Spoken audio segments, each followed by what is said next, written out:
সাহাবা কেরাম রসুলকে বললেন, ইয়া রাসূলুল্লাহ, ইহুদিরা পায়জামা পরে, আমরা কি পায়জামা পরবো নাকি? ইন্নাল ইয়াহুদা তাসারওয়ারু, হে রাসূল, ইহুদিরা পায়জামা পরে। পায়জামা চেনেন আপনারা? ইন্নাল ইয়াহুদা তাসারওয়ালু, ইহুদিরা পায়জামা পরে, হে রাসূল, আমরা পায়জামা পরবো নাকি? রসুল বললেন, তোমরা শুধুমাত্র পায়জামা পরবা না, তাইলে তাদের কালচারের অনুসরণ হবে, সংস্কৃতির অনুসরণ হবে।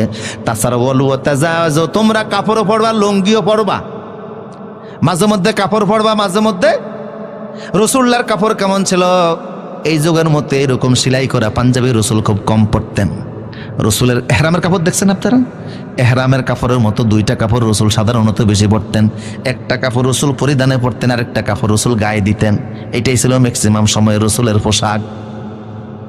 হুজুর কখনো লুঙ্গির মতো পরতেন, কখনো পায়জামা পরতেন। রসুল বলতেন, পায়জামাও পড়ো, লুঙ্গিও। শুধুমাত্র লুঙ্গি পরতে গিয়ে পায়জামা পরলে ইহুদিদের অনুসরণ হবে, মুসলমান ইহুদিদের বিরোধিতা করো। আল্লাহু আকবার।